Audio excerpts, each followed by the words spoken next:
일본 정부는 최근 미국과의 관세 협상에서 발생한 일괄 15% 관세 부과 문제에 대해 미국 측의 대통령령 수정과 소급 환급 약속을 받아냈다고 밝혔습니다. 이 과정에서 미국은 일본산 자동차, 소고기 등 핵심 품목에 대한 과도한 관세 부과로 실질적인 피해가 우려되자 일본 정부가 미국 워싱턴 현지까지 날아가 강력하게 항의했으며 결국 미국도 일본의 요구를 수용하게 된 것입니다.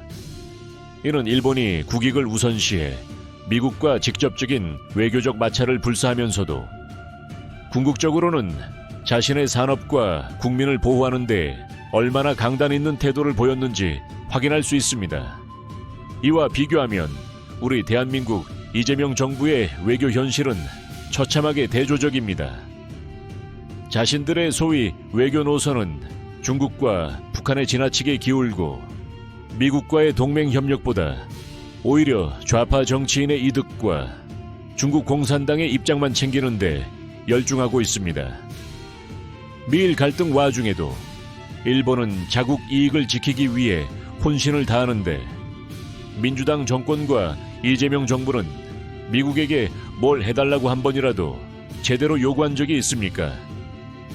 미국의 국익은 동맹국인 우리의 이익과 일치하는데 오히려 좌파 정부는 한미 동맹을 훼손하고 미중 관계라는 허상에 눌려 중국 공산당의 하수인처럼 행동하고 있습니다.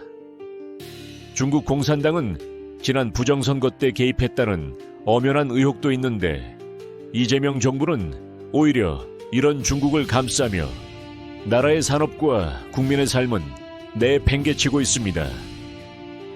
실상 지금처럼 국가가 흔들리고 외교에서 철저하게 무시받으면서도 국민을 속이고 있는 현 집권 세력에게 언제까지 나라를 맡길 수 있겠습니까?